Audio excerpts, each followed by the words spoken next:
상호관세 연기 유예 없다. 오늘은 10% 관세다. 품목별로 다르게 적용하겠다. 다음날 중국만 125%, 나머지는 90일 유예. 스마트폰 상호관세 면제다. 아니다. 전자제품 관세 면제는 가짜 뉴스다. 세계 최강대국의 대통령 한마디에 글로벌 시장은 출렁이고 투자자들은 혼란에 빠지고 있습니다. 왜 트럼프 정책은 끊임없이 바뀌는 걸까요? 이게 단순한 혼선일까요? 아니면 치밀한 전략일까요? 뉴욕의 부동산 재벌에서 세계의 정치 중심으로 올라선 도널드 트럼프, 그는 예측 불가능성을 무기로 협상의 판을 뒤흔들어 왔습니다. 본인 입으로 나는 거래의 달인이다. 트럼프는 자신의 베스트셀러인 거래의 기술에서 이렇게 말했습니다. 먼저 크게 요구하라. 상대방이 혼란스러워할 때 진짜 목표를 달성하기가 쉬워진다. 처음에는 트럼프 말 한마디에 코인 시장을 포함한 글로벌 금융시장이 격렬하게 반응했지만 최근에는 그 변동성이 줄어들고 있습니다. 마치 양치기 소년의 거짓말에 점점 둔감해지는 마을 사람들처럼 말이죠. 하지만 이것이 정말 안전한 신호일까요? 아니면 폭풍 전의 고요함일까요? 오늘 우리는 트럼프라는 인물을 조금 더 깊게 파헤쳐보고 그의 정책이 왜 계속 바뀌는지, 그리고 투자자들이 이런 불확실성이 만연한 시장에서 어떻게 대응을 해야 되는지 알아보는 시간을 갖겠습니다. 세계 최강대국의 대통령의 변심이 만드는 금융시장의 롤러코스터, 그 이면에 숨겨진 진실을 파헤쳐보는 시간을 갖도록 하겠습니다. 오늘 주제가 마음에 드신다면 구독과 좋아요 한 번씩 꼭 부탁드리고요. 응원의 댓글 한 번씩 남겨주시기 바랍니다. 최근 지속적인 하락을 보이다가 잠깐 반등을 하는 모습이 나타나고 있는데요. 지금은 다시 움직임이 작아지면서 횡보하는 듯한 모습이 나타나고 있습니다. 분명 초기 관세를 발표했을 때, 그리고 중국이 그에 대해 반응했을 때와 사뭇 다른 모습을 보이고 있는데요. 현재 시장에서는 관세에 대한 부분, 시장을 흔들 만한 내용은 다 나왔다고 보고 있는 측면도 있고요. 또한 이 관세 전쟁이 환율 전쟁이라든지 또는 미 국채에 확대되지 않을까라는 우려가 깊어지고 있습니다. 최근 중국의 고율의 관세를 부과한 트럼프가 그래도 협상의 여지를 남겨놓는 듯한 메시지를 보냈었는데요. 이에 대해 중국이 강경한 입장을 나타내면서 시장은 오히려 트럼프가 속된 말로 쫄았다라고 봤습니다. 이에 자존심이 상한 듯 바로 트럼프는 강경한 모습으로 바뀌었는데요. 그렇다면 트럼프의 전략이 어떤 건지, 트럼프가 과연 어떤 사람인지 이 부분을 살펴보면서 앞으로의 시장 전망을 해보도록 하겠습니다. 자, 트럼프는 45대와 47대 대통령이죠. 2021년부터 2025년까지 조 바이든 대통령의 전후로 징검다리 집권에 성공을 했고요. 대통령이 됐을 당시 공화당 출신이었죠. 트럼프의 소년 시절과 그리고 군사학교 시절의 모습입니다. 확실히 훈남인 건 인정을 해야 되겠네요. 트럼프의 부친과 모친입니다. 트럼프의 부친은 프레데릭 크라이스트 트럼프고요. 1905년 10월생입니다. 1999년 95세의 나이로 사망을 했고요. 부동산 개발업자며 트럼프 기업의 회장을 지냈습니다. 그리고 부인이었던 메리앤 클라우드 트럼프인데요. 1912년 5월생입니다. 스코틀랜드에서 출생을 했고요. 2000년 8월에 88세의 나이로 사망을 했습니다. 자, 이렇게 트럼프 부친과 모친 사이에서는 5명의 형제들이 태어났는데요. 자, 여기 이 사진이 트럼프고요. 자, 첫째 프레데릭 클라이스트 트럼프 주니어, 그리고 둘째 메리앤 트럼프 벨입니다. 첫 번째 누나고요. 그리고 작은 누나죠. 엘리자베스 트럼프 그라우고요. 자, 그라우는 남편성을 붙여서 그라우가 되었고요. 그리고 트럼프의 동생이었죠. 로버트 스튜어트 트럼프입니다. 트럼프는 술과 약을 절대로 하지 못하게 하는 걸로 유명하죠. 그 이유가 되었던 게 이 첫째인 프레데릭 클라이스트 트럼프가 42세의 나이로 알코올 의존증으로 인한 심장마비로 사망을 했기 때문인데요. 아버지의 산업을 물려받지 않고 조종사와 유지보수 작업 일을 했었습니다. 중간중간 아버지의 일을 돕기도 했는데요. 큰 누나였던 메리앤 트럼프 같은 경우에는 나중에 이렇게 미국 검사 보좌관을 거쳐서 뉴저지 지방법원 판사, 그리고 제3순회 항소법원 판사로 재직하다가 그만두고 1923년 얼마 안 되었습니다. 사망을 했습니다. 작은 누나 같은 경우에는 금융 분야죠. 은행 쪽에서 일을 하게 되는데요. 대형은행인 체이스 뱅크에서 일을 합니다. 현재 유일하게 생존해 있는 형제고요. 자, 남동생이었던 로버트 스튜어트 트럼프 같은 경우에는 커서 이렇게 됩니다. 자, 남동생은 트럼프 가족 사업에 합류해서 임원으로 일을 했었고요. 2020년도에 사망을 했습니다. 자, 이렇게 해서 유일하게 생존한 형제는 작은 누나밖에 없는데요. 현재 트럼프가 이민자 정책을 굉장히 깐깐하게 하는 거에 비해서 뒤에 나오겠지만 어머니도 이민자 출신이고요. 그리고 부인도 이민자 출신이죠. 참 아이러니하기도 합니다. 그리고 현재 트럼프의 부인들과 자녀들인데요. 트럼프 같은 경우 첫 번째 아내 사이에서 월드 리버티 파이낸셜을 운영하고 있죠. 자, 트럼프 주니어, 에릭, 그리고 이방카 세 자녀를 두었고요. 모델 출신이었고 1977년도에 결혼해서 92년도에 이혼을 했습니다. 그리고 22년에 사망을 했는데요. 그리고 나서 둘째 부인 93년도에 결혼을 했습니다. 말라 메이푸스고요. 99년도에 이혼을 하고 슬하의 티파니 트럼프 가수 겸 모델이죠. 자녀를 하나 두고 있고요. 지금 현재 영부인입니다. 멜라니아 트럼프 54세고요. 전 모델 출신입니다. 2005년도에 결혼을 했고요. 둘 사이에서 막내 베런이 태어났습니다. 자, 이렇게 해서 가족들을 구성하게 되었는데요. 자, 아버지 같은 경우에는 아까도 말씀드렸듯이 부동산 개발 사업자로 뉴욕 퀸스와 브루클린에서 중산층 아파트 단지를 건설해서 부를 축적했습니다. 스코틀랜드 출신 이민자고요. 트럼프는 뉴욕 군사 아카데미에서 중고등 교육까지 이수를 하고요. 포던 대학교에서 2년 공부를 한 후에 펜실베니아 대학교 와튼 스쿨로 편입을 하게 됩니다. 1968년 와튼 스쿨에서 경제 학사 학위를 취득하게 되는데요. 매우 부유한 환경에서 자랐습니다. 1971년 아버지의 회사인 엘리자베스 트럼프 앤 선에서 일하기 시작을 했고요. 부동산 개발을 비롯해서 TV 프로그램 제작 그리고 엔터테인먼트 사업까지 다양하게 사업을 진행했었습니다. 물론 성공했던 적도 있고 실패했던 적도 있는데요.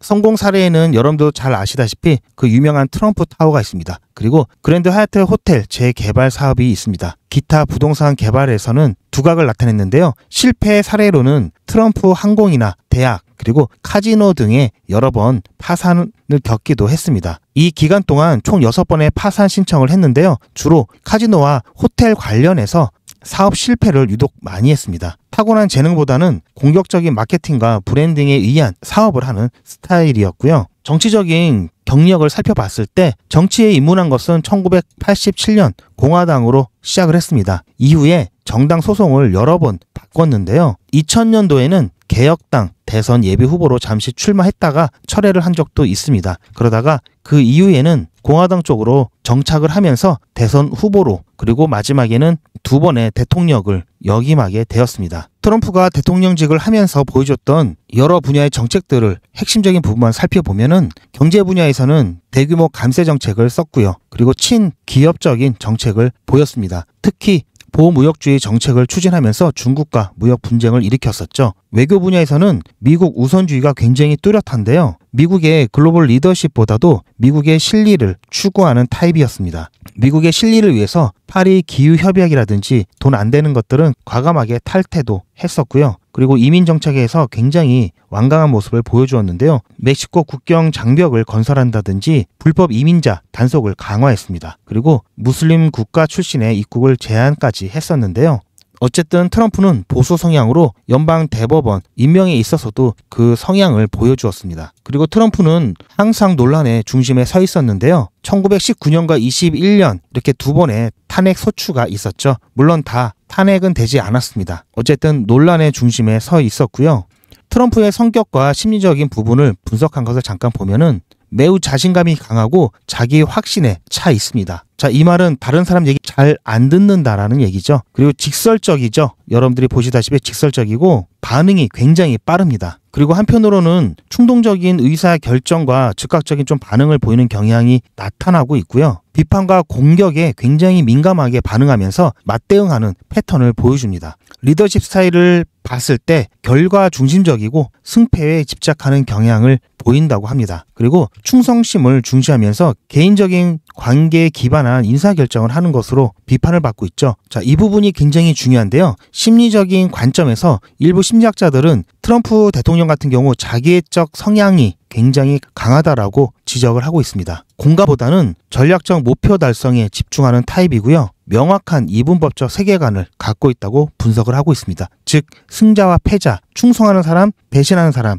자, 충성 아니면 배신 이런 식의 이분법적인 사고를 보인다고 하는데요. 트럼프의 강요들을 보면은 왠지 충성스러울 것 같은데요. 트럼프는 역시 쇼맨십도 굉장히 강합니다. 본인의 뜻에 거슬리는 경우에는 확실하게 그에 대해서 거침없이 페널티를 주는 인물로 보이는데요. 그에 져서 거래의 기술에서 그가 말했듯이 과하게 요구를 하고 그 이후에 협상을 하는 전략이 지금은 통하지 않는 것 같습니다. 중국 같은 경우 꿈쩍도 안 하는데요. 이런 중국의 예상치 못한 태도에 초조함마저 나타났습니다. 하지만 트럼프가 굉장히 자존심이 세고 자기애적인 그런 성향이 크기 때문에 자기에게 굽히지 않는 이 중국에 대해서 굉장히 감정이 좋지 않을 것으로 보여지고 있고요. 무언가 중국에 큰 타격을 줄 수 있는 것을 찾을 것으로 보고 있습니다. 하지만 지난번 채권 시장에 예상치 못했던 그런 반응과 최근 미국 시민들의 이 트럼프 정책에 대한 불만이 높아지면서 이 부분에 대한 눈치도 봐야 되고요. 트럼프 심경이 굉장히 복잡할 것으로 보이는데요. 제 관점에서는 일단 트럼프 어떻게 하든 자존심을 세우면서 중국이 먼저 꼬리를 내리면서 본인에게 먼저 고개를 숙일 것을 강요할 것으로 보이고요. 이 시장과 이 시민들의 여론의 한계까지는 그렇게 밀어붙일 수 있다고 보고 있습니다. 그리고 나서 그래도 안 되면 뭔가 중국에게 무언가를 던져주면서 모양새는 중국이 트럼프에게 먼저 손을 내미는 듯한 그런 상황을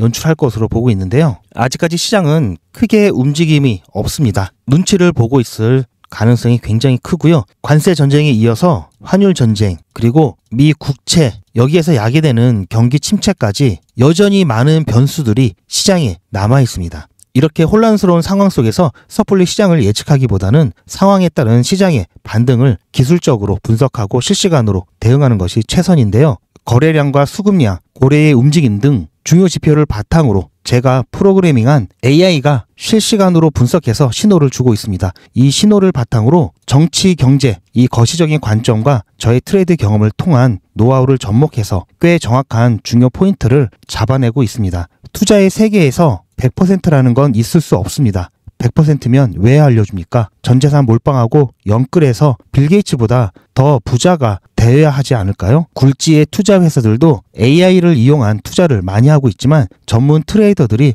크로스 체킹을 하고 있죠. 아직까지는 100% AI에 의존해서도 안 되고 트레이드의 경험과 통찰이 더해져야 합니다. 광고만 하고 내용은 없는 그런 영상에 많이 지치셨죠. 보시면 아시겠지만 제 영상에는 수익 인증, 계좌 인증 이런 거 없습니다. 진짜 부자들은 자기 재산이 얼마인지 얘기하지 않죠. 어느 정도 부를 축적하면 재능기부 형식으로 조용히 세상에 돌려주지 자랑하고 보여주고 하면서 알려준다고 하지 않습니다. 저는 정말 도움이 필요하신 분께 도움이 되고 싶습니다. 간절하게 진짜 돈을 버실 분만 연락 주시고 단순히 호기심이나 요행으로 찾아오시는 분은 정중히 사양합니다. 조금은 성의 없어 보이겠지만 메모장에 혹시 도움이 필요할지 모르는 분들을 위해서 안내를 잠깐 드리고 있는데요. 영상을 화려하게 하는데 시간을 낭비하지 않습니다. 종목 분석하고 구독자분들 관리하는데도 시간이 모자릅니다. 보시면 아시겠지만 고점과 저점 반드시 대응을 했어야 하는 부분에 신호가 반드시 뜨게끔 되어 있고요. 이 부분 제가 클로스 체킹해서 여러분께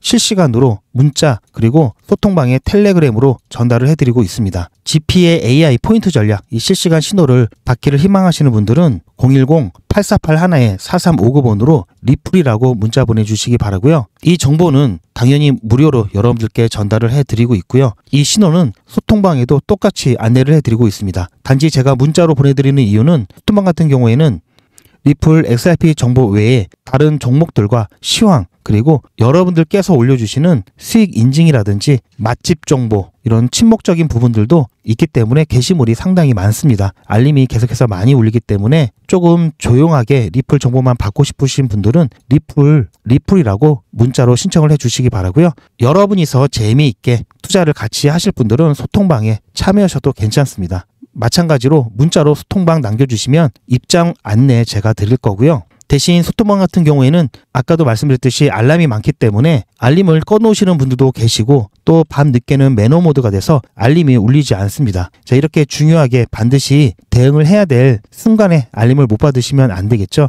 그래서 별도로 문자 안내를 드리는 거고요. 최근에는 나스닥 장이 끝나고 글로벌 거래량이 많은 우리나라로 새벽 시간에 굉장히 큰 변동성들이 나타나고 있습니다. 그래서 새벽에 문자를 드리는 횟수가 점점 증가하고 있는데요. 새벽에도 여러분들께서 신호 놓치지 않으시려면 2개 다 신청하시는 것을 추천을 드립니다. 그리고 영상 밑에 더보기 보시면 여러분들께서 필요하신 내용들이 있습니다. 더보기 보시고 필요하신 부분에 한해서 신청 방법대로 신청을 하시면 무료로 여러분들께서 이 정보들 이용을 하실 수가 있으십니다. 그래서 꼭 필요하신 분들만, 이번에 꼭 수익을 꼭 내셔야 하는 분들만 신청을 해 주시기 바랍니다. 제가 말씀드렸듯이 현재 이 구간에서 지금 당분간은 리스크 관리를 해야 된다고 말씀을 해드렸죠. 따라서 현금화가 굉장히 중요하고요. 제 지난 영상을 보시면은 매매 가격대별로 현금화 몇 % 해야 되는지 안내를 해드렸습니다. 그 부분 참고하시길 바라고요. 자, 여러분들께서 지금 현재 이 구간 제가 분명히 일부 현금화 해 놓으시는 것을 좋다고 말씀을 드렸던 이유는 다시 한번 변동성이 나타나면서 이 지피종까지 떨어질 수 있는 가능성이 크기 때문에 그렇게 말씀을 드렸고요. 혹시라도 여기서 현금화해서 일부 매도를 했는데 올라가면 어떡하느냐 하시는 분들이 계시는데요. 그럼 그때는 같이 따라서 조금 높더라도 따라서 매수하시면 됩니다. 자, 이렇게 떨어졌을 때 여러분들께서 리스크를 해지하면서 보다 낮은 가격에 수량을 늘릴 수 있는 방법과 그리고 올라갔을 때 이 정도 여러분들이 조금 더 덜 수익 가져가시는 이 부분 비교했을 때 이 아랫부분이 훨씬 더 큽니다. 그리고 만약에 곧바로 상승하기만 한 차트는 없습니다. 올라간다 하더라도 분명히 눌림목이 나올 수밖에 없고, 자, 여기서 매수할 자리는 반드시 또 나올 수밖에 없고요. 그리고 본격적인 상승이 시작된다면 오히려 여기서 요만큼 조금 더 단가가 높아지더라도 여러분들께서는 시간이라는 가장 큰 비용을 줄이신 걸로 충분히 만회가 되시기 때문에 이런 거를 아까워하실 필요는 전혀 없습니다. 오히려 나중에 정말 할인된 매수 가격이 나왔는데 현금이 없어서 여기서 담지 못한 이 부분이 더 쓰라린 겁니다. 따라서 아직까지 여러분들께서 고민만 하시고 어떻게 해야 될지 모르시는 분들 같은 경우에는 제 영상을 참고해서 여러분들 투자 진행을 하시길 바라고요. 앞서 말씀드렸듯이 가격 예측보다는 어떤 상황이 왔을 때 어떻게 대처하는지가 중요하다고 말씀을 드렸죠. AI 실시간 신호를 통해서 여러분들과 함께 계속해서 대응할 거기 때문에 문자 신청해 놓으시고 너무 걱정하지 말고 같이 대응하시길 바랍니다. 오늘 영상에서 말씀드린 대로 트럼프는 자존심이 세고 직관적이면서 자기애적 성향이 강하다고 말씀을 해드렸죠. 분명히 이번 중국의 태도에 대해서 빈정이 상했을 테고 그로 인해서 중국에게 또 한번 타격을 입힐 만한 무언가를 준비할 수 있습니다. 그렇게 해서 시장은 또 한번 변동성이 나타날 수 있고요. 하지만 트럼프는 사업가 출신이라고 했죠. 실리를 따지는 성격입니다. 결국은 1기 때도 마찬가지고 어떻게 해서든 합의를 도출해낼 거고요. 합의가 되는 순간 금융시장은 엄청난 상승을 1기 때와 같은 엄청난 상승을 목격하게 될 겁니다. 그 준비를 하기 위해서 우리는 최대한 그 변동성을 이용해서 수량을 키워놓고 본격적인 상승이 시작됐을 때 수량 곱하기 상승분 해서 이게 여러분들을 부자로 만들어드릴 수익입니다. 꾸준하게 수량을 늘려나가는 그런 전략을 같이 AI 신호를 통해서 저와 함께 진행을 하시길 추천을 드리고요. 오늘 영상은 여기까지고요. 저는 더 좋은 내용으로 찾아뵙겠습니다. 시청해 주셔서 감사합니다.